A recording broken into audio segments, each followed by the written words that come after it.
So today's big tackle on the van is we are going to try to get the whole interior shampooed, carpet cleaned, smelling great. We're going to be finishing unbolting out the air conditioner out of the back corner of it and pulling it up out through the like a baggage door. And then we're going to be shortening up the frame a little bit because we tape measured it from where the gooseneck is going to go, and the frame is slightly too long for small gooseneck trailers. The higher tonnage gooseneck trailers have a larger throat between the gooseneck ball and the back notch of the frame on the trailer, so that gap across there, we're a little bit off. So we want to make sure there's plenty of clearance when we're pulling gooseneck trailers. So there's a little extra frame. We're only going to be taking off a couple inches, I think six inches off the very back, and then we'll end up boxing it eventually with a plate across there, like the back of semi-trailers will have that flat steel plate right between the two frame rails, and that'll reinforce it as well as protect anybody from rear-ending us and skewering themselves. So yeah, those are the two big tackles today. I think it's still going to take quite a few hours, but go ahead and follow along and watch some sparks fly. All right. Actually going to start by cutting off a little bit of the end of these frame rails so they line up to the recessed hitch, which is important because later on when I put the gooseneck hitch up here on the front, I need to have a certain amount of distance, and right now it's too long for small gooseneck trailers. It'll barely cover large gooseneck trailers, but I want to make sure I have enough room that when I put the hitch way further forward that I have enough clearance between the trailer and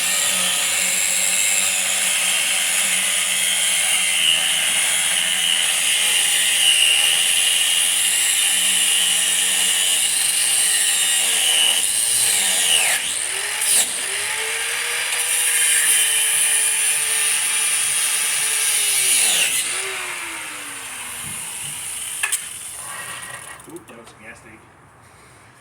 It's okay. For like a whole minute, it was pointing that way. What? Your camera's freaking out. Then unplug the... It's because it's catching motion. Here. Turn it off. Turn it on. Flip it sideways. And then line it up. I'm just gonna be your cameraman, I guess. I just turn off the smart part and it'll sit here for quite a while. Yeah. Is it still recording? Yep, still recording. 4 minutes and 16 seconds. I can just delete part of that. Let's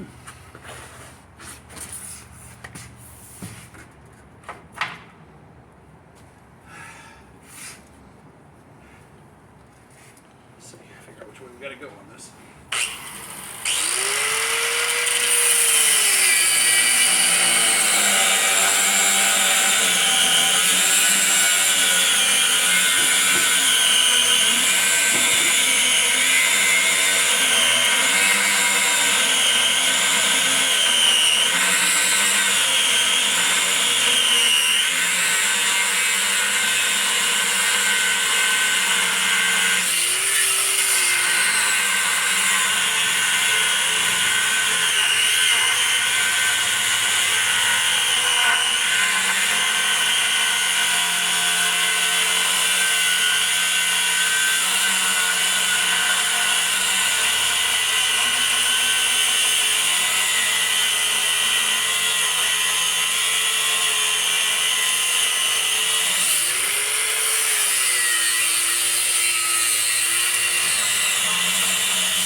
Of the way through it, and it's a beautiful crisp line.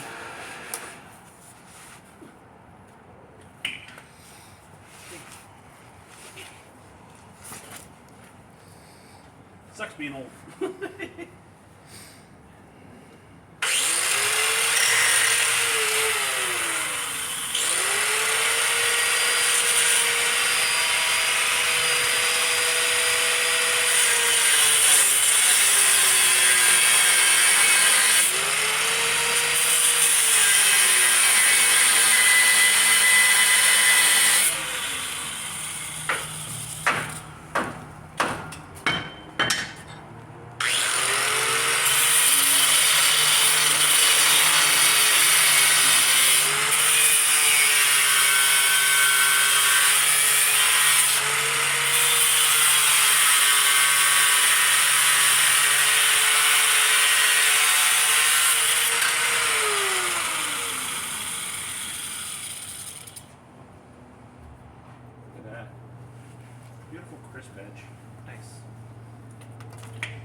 eventually I gotta unbolt these things. I'm gonna need 2 wrenches to do that. One to keep the brackets. I have that in my toolbox. I also need to pound this rubber off. It's like almost like glued on because it got hot. Yeah. It kind of stuck itself, but I want to keep the rubber.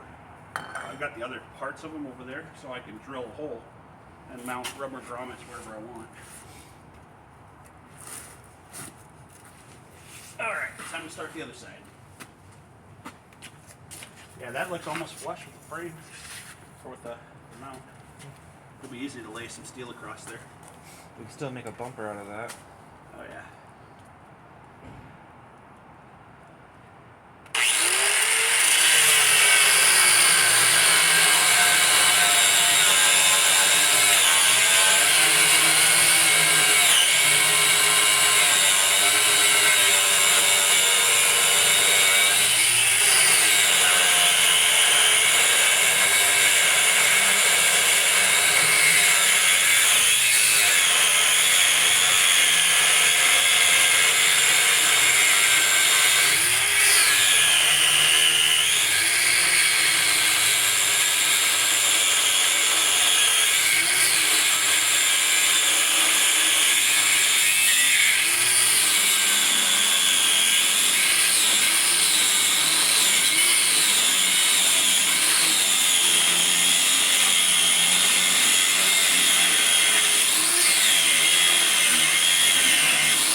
Slight angle.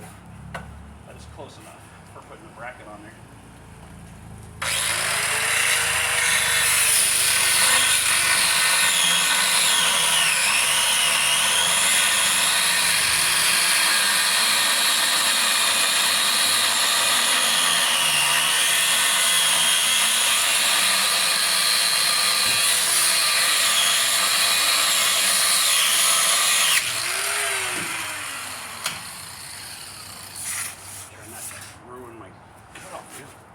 Amazing, I did it with one cut, one wheel. I didn't even need 2 or 3 or 4 or 5. Let's see.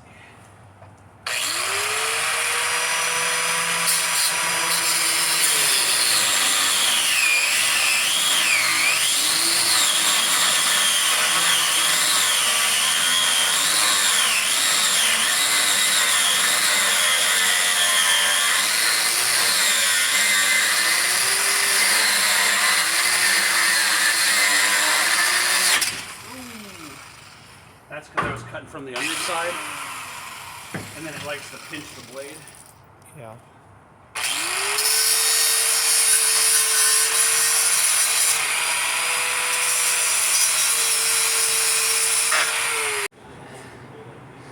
Kind of hard to see, but these frame rails are nice and flush with the center of the hitch. So it should go right across there. So once we take the extra holes on the sides, there's one on the bottom of the channel and then 2 on each side, and we will bolt brackets in there, and we'll run really heavy gauge steel plating across there for like a bumper to cap off the end of the frame rails, so that no one will get skewered or anything. Going on a trip. Whee! Test it out. I don't hear much rattling or shaking or anything.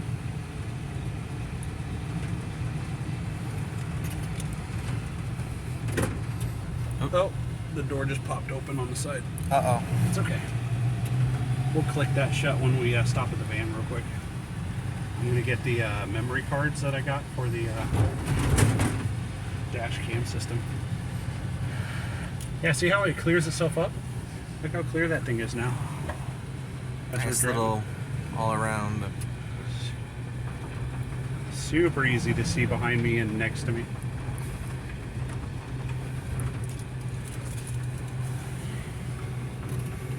Alright. Why don't you hop out and do a walk around? We'll close that door. Okay. So as you can see, there's the backup camera and the 2 side cameras. Sorry I'm so shaky right now, but I'm not using a gimbal. Whoa. Well, yeah, they're pretty darn clear. Really clear.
All right, so it's still a little bit of moist to the touch. We're gonna put a heater in here and cook the inside. But you can see I laid down, those are the curtains that go up there in the front. They close the front to back. Haven't snapped those on yet. But yeah, it's cold. It's a little above freezing. It's like 38 degrees out. And look out, buddy. We cleaned the whole front seats too. Got all the little marks off of it. So, go on. I just cleaned that seat. Oh, so I go straight to the next seat. All right, so taking a quick little break, having an energy drink. We finished wiring properly all the camera systems to the main head unit, and it's set up with accessories so it won't drain the battery when the ignition's off. Then it'll stop. We went through and rerouted a bunch of the camera wires inside the cab to make sure that it's all behind all the panels in the sleeper. None of them are exposed. Plus I had to make a mental mark so if I add anything later I don't accidentally cut through any of the wires. I still need to run 12 volt DC accessory ports. I'm probably going to put about 5 of them in different spots inside that cab. And run that all down to a separate section of batteries down where the AC unit used to be, underneath the sleeper bed. So I'm going to be pulling the AC unit out, cleaning that area, mounting brackets. I'll show you guys videos of that when I get to it. Probably put 2 like 800 cranking amp batteries, a battery isolator in there that runs down to the main charging system so that they can be topped off. And probably going to put like a plate across there with like a 12 volt indicator that shows exactly how much voltage are in those batteries. And that's what we'll be running all of the interior lighting for the sleeper, any accessory plugins, and the power inverters. So I've got a 3,000 watt power inverter I'll be putting in there as well. So it should be pretty nice. Later today though, I think the next step is I'm going to take it over to the in-laws house. They were borrowing my carpet shampooer thing, so fabric cleaner, so I might as well just run over there and clean the whole interior real quick, including the front seats and everything, and make it look nice and smell amazing. Right now it smells like a laundromat in there compared to what it was. That's definitely a bonus. So yeah, we'll keep you guys posted and keep following along.